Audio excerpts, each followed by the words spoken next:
Programa Diálogo com Edibo Bernardes. Apoio Valorap, auditoria, contabilidade, consultoria tributária e financeira. Acirp, valorize o perto, valorize o próximo. Musicake, venha reconhecer Unidade Itatiaia.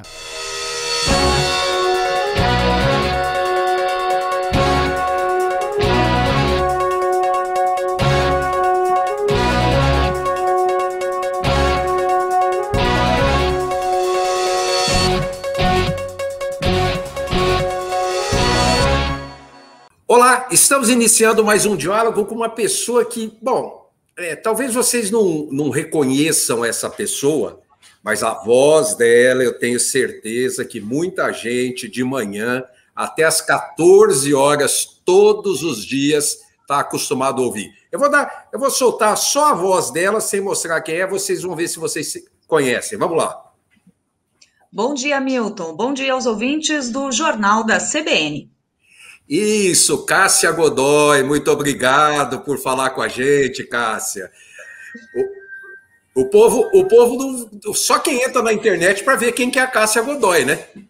É verdade. Agora que a gente sempre tem transmissão em vídeo, isso está muito mais frequente, né, Edmo? Antes não era, a gente realmente acabava falando só para as pessoas, mas as pessoas não viam a gente. Mas hoje a gente tem câmera, tem transmissão no site, tem transmissão simultânea no YouTube, tem no Twitter também. Então, todo mundo que quiser, além de poder nos escutar, pode também assistir rádio, quem diria, né? Ô, Cássia, essa é uma pergunta difícil. Quem dá mais trabalho, o Milton ou o Sardenberg? Acho que nenhum dos dois, eles são ótimos companheiros, eles têm estilos muito diferentes, né? Quem tem o hábito de acompanhar o Jornal da CBN e depois o CBN Brasil, vai perceber que tem algumas coisas comuns ao veículo, ao tipo de programa, são programas jornalísticos, mas os dois não dão trabalho, não. Os dois são ótimos companheiros de equipe, eles são muito fáceis, pessoas muito simples de se lidar. Se bobear, eu é que dou trabalho para eles, viu? Imagina, a turma toda é muito boa. Teco, Zé Godoy, o Dan, o Jorge Luque. É uma turma muito boa, mas muito de comunicação, de receber, de ouvir.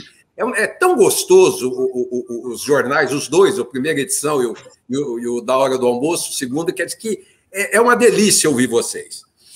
Mas, Cássia, eu te convidei para a gente falar um pouco sobre o jornalismo, né? Como é que está a sua vida? Quer dizer, o jornalismo tem sofrido tantas ameaças, o jornalismo tem sofrido, isso no mundo inteiro, não é Brasil, a gente tem visto ainda por aqui, mas desde agressões, a morte, sequestro, e não se falando em religião, questões religiosas, a gente está falando de questões político-partidárias.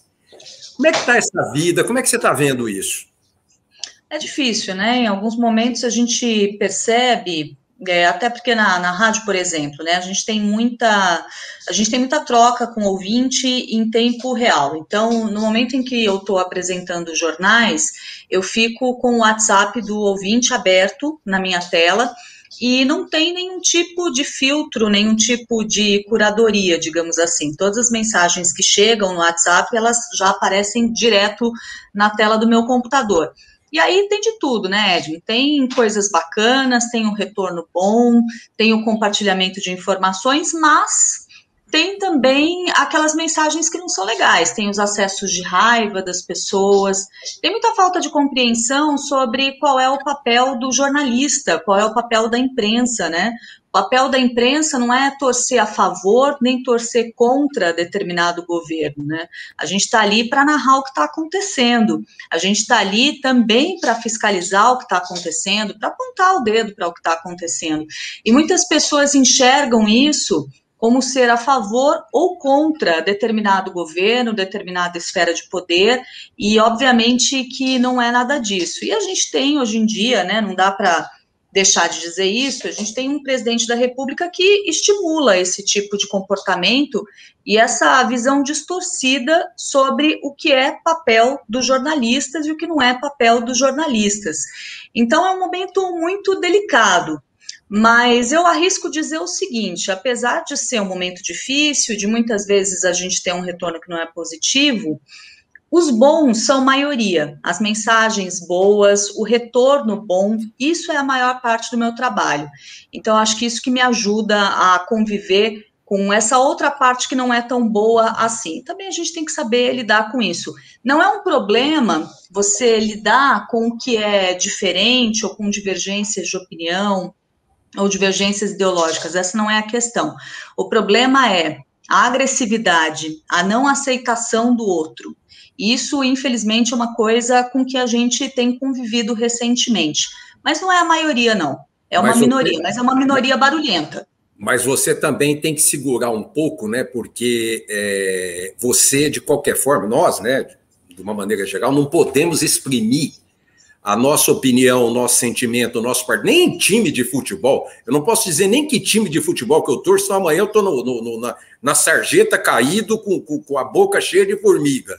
Né? Quer dizer, a gente tem que segurar um pouco isso, porque está tendo uma intolerância muito grande. Aliás, eu até queria te perguntar, você acha que esse ultraconservadorismo de direita, e isso aí a gente vai ler lá nos Estados Unidos com o Trump, vai ver o Partido Comunista, o nazista na Alemanha, esses, e no Brasil, naturalmente, esses são responsáveis pela maior agressão ao jornalismo, à imprensa de uma maneira geral?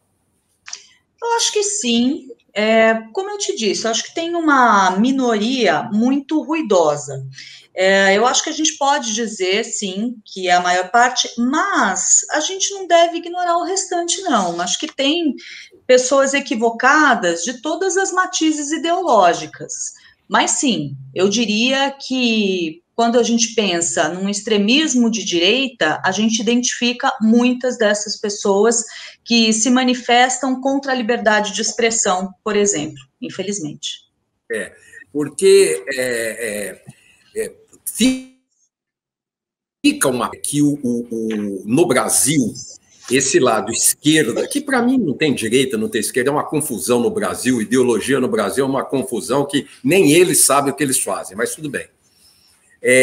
Mas ficou uma pecha que a esquerda, eu vou falar PT, vou falar no PT especificamente, ficou uma pecha que universitários, professores de universidade, jornalistas, padres, a Igreja Católica, é tudo petista.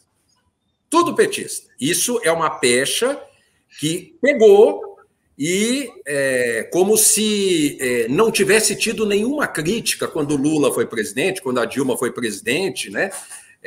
Quase que não houve nenhuma crítica. Você percebe isso, não?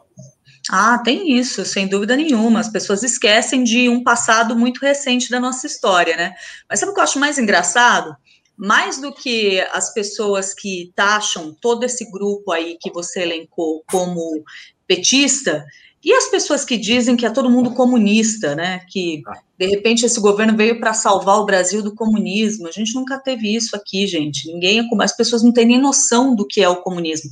Tem muita confusão de conceito, né? Outro dia eu estava conversando com um amigo e a gente estava lembrando das críticas, por exemplo, que as pessoas fazem hoje em dia a determinados tipos de educação ou a determinadas metodologias de educação, e aí tá cheio de gente criticando, por exemplo, Gilberto Freire, e não sabe nem do que se trata, né, ou muita gente falando aí de outros educadores, do Paulo Freire, que eu quis dizer, e aí não sabe nem o que era essa metodologia, como funcionava, vira crítica pela crítica, é uma coisa muito curiosa. A ABERT, Associação Brasileira de Emissoras de Rádio e Televisão, diz que em 2020 foi o ano que os jornalistas sofreram mais ataques no Brasil. 2020. É isso? Você sentiu? Olha, acho que a pandemia ajudou, né? Claro. A pandemia ajudou, sem dúvida nenhuma. Acho que 2020 teve muito isso, mas o ano de eleições foi um ano muito complicado também. 2018 foi um ano muito difícil, com muita polarização, e sobrou muito para os jornalistas. Então, eu não saberia te dizer te trazer uma coisa exata, assim, quantitativamente, mas acho que do ponto de vista do tipo de crítica que a imprensa como um todo recebeu, eu acho que 2018 também foi um ano dos mais complexos. Então, toma bastante calmante, frontal, essas coisas para o ano que vem, tá? Para ajudar, dar um apoio moral para o ano que vem. Outro levantamento. As mulheres jornalistas são muito mais vítimas no ambiente digital. Ou seja, Cássia vai lá no Twitter, piriri, piriri, Vera Magalhães vai lá no Twitter, piriri, piriri, pipi, cacete, cacete, cacete nelas. Você sabia disso? Ah, sem dúvida nenhuma. Essa é a realidade de qualquer mulher profissional, e eu não diria nem apenas jornalista, nas mais diversas áreas. A gente tem um machismo estrutural no país que é uma coisa que eu percebo todos os dias no meu trabalho. Esses exemplos que você deu em redes sociais é assim mesmo, e o tipo de crítica que você recebe por ser mulher, né? Então, de repente, é uma crítica que está completamente desvinculada de algo que você disse, de algo que você fez ou que você defendeu, e parte para um lado pessoal, parte para um lado moral. Eu fico realmente chocada, assim, e as pessoas não têm vergonha de fazer isso. Vergonha não tem um pouco de medo, porque muitas vezes quem faz esse tipo de ataque agressivo e machista se esconde em rede social, né? É uma pessoa que não usa o nome real, que não coloca uma foto no perfil, mas sim, não tem, assim, nenhuma vergonha do tipo de ataque machista e misógino que faz. É uma coisa que, nossa, eu percebo todos os dias no meu trabalho. Eu não deixo me afetar, porque senão eu não saio de casa, Edmo. É simples assim. Eu vejo e falo, isso não tem a ver com o meu trabalho, isso não tem a ver comigo, isso é um problema da pessoa, é um problema de concepção de mundo que essa pessoa tem, sabe? Tá. Mas é muito frequente, muito. Bom, eu vou chamar o nosso intervalo, daqui a pouquinho estamos de volta, até já.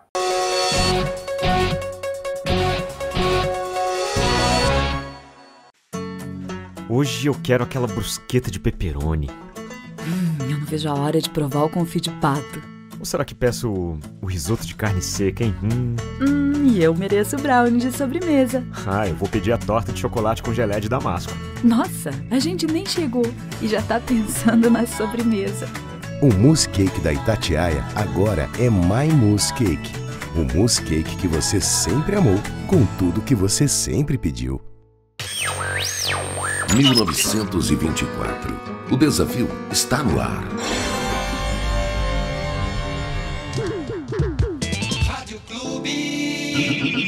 Liderança total. Valorize o perto, valorize o próximo. Nós, empresários e comerciantes, nos reinventamos, nos desdobramos, juntamos força e criatividade para permanecer perto em um momento tão importante. Valorize aqueles que continuam ao seu lado, servindo, garantindo que você sempre esteja abastecido de cuidado e carinho em momentos como este. Valorize o comércio local. Ele depende de você. Realização: Associação Comercial e Industrial de Ribeirão Preto, trabalhando para que todos possamos superar esses momentos difíceis. Voltamos a apresentar Diálogo, Apoio, Valorap, Acirp, Mousse Cake. Estamos de volta com o segundo bloco do programa, recebendo gentilmente a presença da jornalista Cássia Godoy, da CBN, âncora da CBN. Ô, Cássia, a distinção, eu vejo, por exemplo, o Trump, ele passou 4 anos dando cacete, falando mentiras, falando inverdades, porque, segundo um professor de uma universidade do Canadá, e aí ele está analisando o Bolsonaro, eu estou falando do Bolsonaro e transferindo para o Trump também. Eles não podem voltar atrás. Quem emite numa campanha o que eles emitiram, durante a fase política dele, principalmente quem está buscando a reeleição, não pode voltar atrás, porque senão ele perde o seguidor dele, ele perde o eleitor dele. Como é que ele vai dizer que ele não é a favor da arma, que a pandemia é gravíssima, que tem que tomar vacina?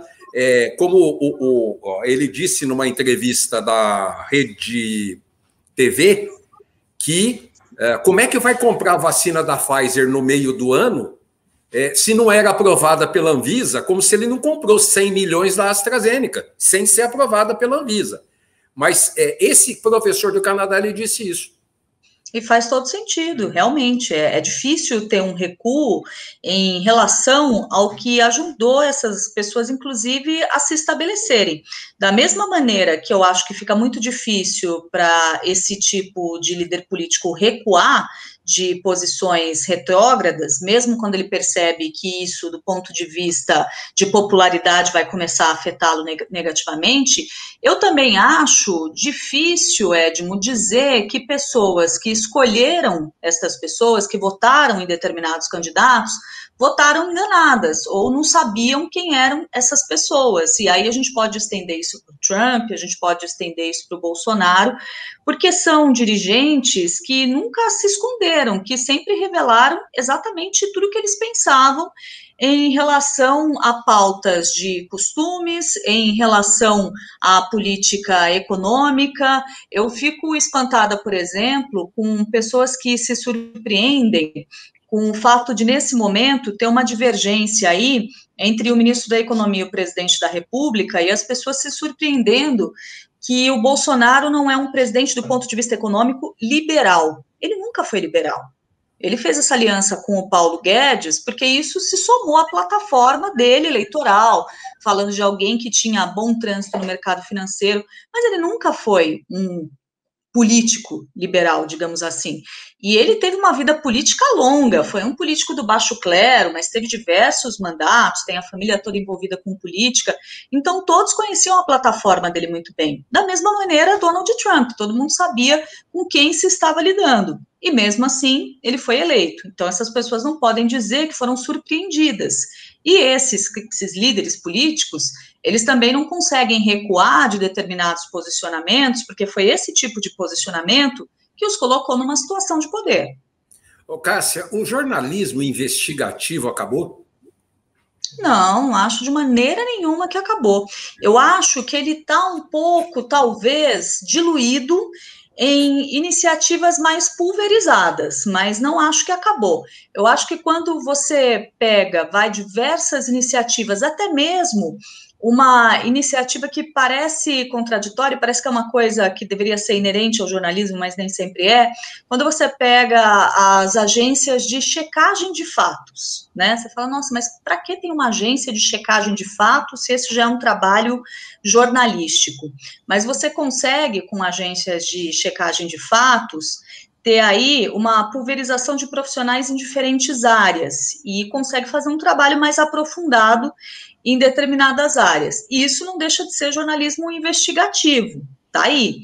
Você tem a todo momento as informações exclusivas desse ou daquele colunista, que também é jornalista. Tá aí o jornalismo investigativo. Não acho de maneira nenhuma que ele acabou. Muito pelo contrário. Eu acho que ele segue firme e forte. Eu acho que em momentos como o da pandemia é muito necessário. Às vezes eu tenho a sensação que ele ficou muito caro, o jornalismo investigativo, para os veículos de comunicação. A gente tem percebido essa adequação, né, nos jornalismos. Então, eu tenho percebido muito repórter novo, molecada, às vezes recém-formado, ou com um pouquinho mais de experiência, com âncoras experientes, com âncoras que sabe segurar o rojão, sabe conduzir, sabe... E às vezes eu sinto essa dificuldade no repórter. Isso, óbvio que é contenção de despesa para você ter molecada, quem sabe, ganhando piso. Mas os âncoras não. O âncora você tem que ter os bambambãs que estão por aí, né? Sim, sim. Você tem razão. Quando você fala dessa renovação, de você ter muita gente jovem e, às vezes, mal remunerada nas redações, é verdade. Isso a gente tem mesmo, e a gente tem uma substituição que a gente percebe em todos os veículos, né? Outros veículos pelos quais eu passei, na própria CBN, eu me lembro do perfil que a gente tinha de repórteres, a primeira vez que eu trabalhei na CBN, né? Essa é a segunda vez que eu trabalho lá.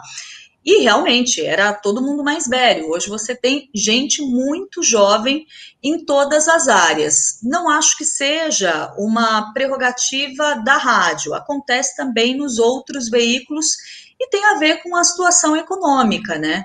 É caro você manter redações cheias de repórteres especiais, de repórteres premiados.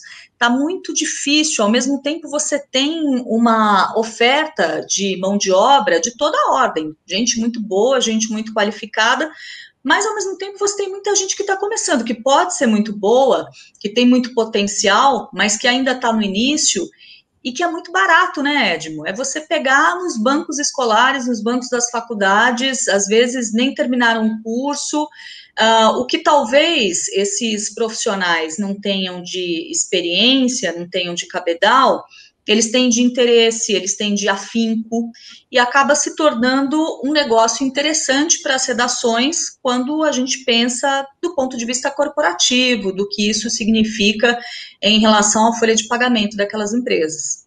Tem muita emissora de televisão, inclusive no interior, os programas investigativos que estão trabalhando com o Multilink. Quer dizer, você manda o Multilink lá e mostra o âncora segura daqui. Sim. Já não tem nem mais o repórter, né?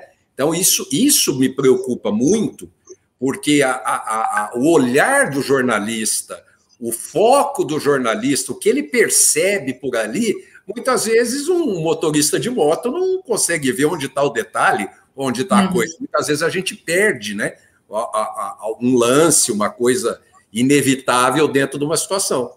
E até essa precarização, ela acaba por afetar o cotidiano da empresa, da redação, mesmo quando você tem um jornalista à frente disso. A gente teve um exemplo recente de um canal que foi inaugurado aqui no Brasil, né, uma TV estrangeira que passou a ter também a sua sede brasileira, e tem muitos repórteres que fazem tudo, que eles vão com um celular, eles não têm um cinegrafista, e eles fazem como se fosse uma selfie da entrada ao vivo, e já houve situações absolutamente bizarras aqui em São Paulo, de repórter que estava fazendo isso, entrando no ar ao vivo, fazendo a transmissão a partir do próprio celular, e a pessoa foi assaltada no meio da transmissão ao vivo. Isso tem acontecido também. Claro. Tem uma fala do ex-ministro da Educação, Renato Janine Ribeiro. Ele disse que ele considerava muito próximas a cobertura dos serviços jornalísticos e a espetacularização da imprensa. Ele considerava isso muito próximo. Como é que você vê essa fala dele? Faz sentido, em determinados contextos, sem dúvida, tem isso sim. Eu acho que essa é uma preocupação, não sei se é a maior preocupação que eu teria hoje, com o nosso jornalismo hoje. Eu acho que existem algumas preocupações que se tornaram mais urgentes neste momento. Para te dar um exemplo, no meio dessa pandemia, pessoalmente, eu me preocupo em não naturalizar o tipo de notícia que a gente tem levado ao ar todos os dias. Número diário de mortes, o fato da gente ter semanas em que temos mais de 1.000 mortos por dia, pelo menos 10 dias em que a gente tem muito mais do que isso, o número de casos que não para de aumentar, noticiar que você tem falta de oxigênio, falta de vaga em UTI, que você tem pessoas morrendo, não apenas porque elas estão doentes, mas porque elas não têm acesso a socorro, e isso em cidades brasileiras de todos os níveis. Eu acho que não banalizar esse tipo de notícia, não naturalizar esse tipo de número, na minha avaliação, hoje é uma preocupação mais presente. Não que essa questão da espetacularização não seja importante também, mas eu acho que hoje a gente tem que tomar muito cuidado, porque é tanto absurdo em cima de absurdo, que se você não tomar cuidado, você começa a achar normal, você começa a achar que faz parte da rotina, você ter uma pandemia há mais de um ano no país, matando o tanto que mata todos os dias aqui no Brasil. A internet, né, o sistema online, ele teve um avanço significativo nos governos do PT, nos 8 anos do Lula, nos 6 da Dilma, e, coincidentemente, há uma distinção muito grande que muito se falou no patrocínio de blogs de companheiros, diferentemente do patrocínio de sites noticiosos. Isso é muito importante discernir, claro. O governo, o ambiente da propaganda governamental, ele tem uma restrição importante, que é onde não tem concorrência. É proibido anunciar quando não se tem concorrência. Então, a Caixa Econômica Federal, o Banco do Brasil, etc., tem que anunciar, porque existe concorrência no mercado privado. Agora, essa que foi chamado de compra de jornalistas, ou cala-boca de jornalistas, você percebeu isso? Você acha isso acabou? Hoje eu acho que a gente tem um outro fenômeno, né? Eu não posso te dizer com propriedade como isso se deu, isso que você está mencionando, da questão dos blogs ou de jornalistas que se manifestavam aí favoravelmente ou já tinham uma postura de antemão simpática a determinado governo. Como eu sempre passei ao largo, sempre atuei em grandes redações, eu não posso te dar uma resposta sobre isso com propriedade, né? Eu acho que se estabelece quem faz um bom trabalho. E credibilidade é uma coisa que você conquista e que perpassa diferentes administrações. Então, se antes talvez a gente tivesse esse fenômeno, hoje a gente tem um outro fenômeno também, que são os robôs, né? Que a gente tem, assim, você percebe algumas posturas favoráveis a determinadas administrações e que aparecem quando surge qualquer assunto. E, mais uma vez, são pessoas não identificadas, são pessoas que não têm um perfil oficial, que não têm um perfil que corresponda à identidade delas, e isso é muito comum. E são pessoas que surgem toda vez que o nome de determinado gestor é mencionado. Agora, eu acho que até por conta desse tipo de fenômeno, seja de uma imprensa menos especializada, seja simplesmente de pessoas que formam um exército para defender determinada gestão, é nesses momentos que você tem, digamos, a emergência desses grupos, que a imprensa se estabelece, que o jornalismo sério se estabelece. É o momento em que as pessoas começam a perceber uma saturação do que é simplesmente compartilhado sem checagem em rede social, em aplicativo de mensagem, e começam a se refugiar no trabalho jornalístico, que é um trabalho que tem base, que é um trabalho que tem checagem, que é um trabalho que não está lá para defender esse ou aquele grupo, para ser simpático a priori com esse ou com aquele grupo. Acho que isso existe, sem dúvida, a gente percebe no dia a dia, mas, ao mesmo tempo, é mais um fator para chamar atenção para a importância do jornalismo profissional. Bom, nós chegamos ao final do programa. Eu quero te agradecer, Cássia, pela gentileza de abordar conosco, com a sua lucidez, com a sua tranquilidade, todos os assuntos pertinentes ao jornalismo, que é debatido diariamente na rua, em todas as esquinas, em todas as redes sociais. Cássia, muito obrigado, viu? Eu é que agradeço, Edmo. Foi um prazer, estou sempre à disposição. Gente, semana que vem a gente está de volta. Até lá! Programa Diálogo com Edmo Bernardes. Apoio Valorap, auditoria, contabilidade, consultoria tributária e financeira. A CIRP, valorize o perto, valorize o próximo. Musicake, venha reconhecer Unidade Itatiaia.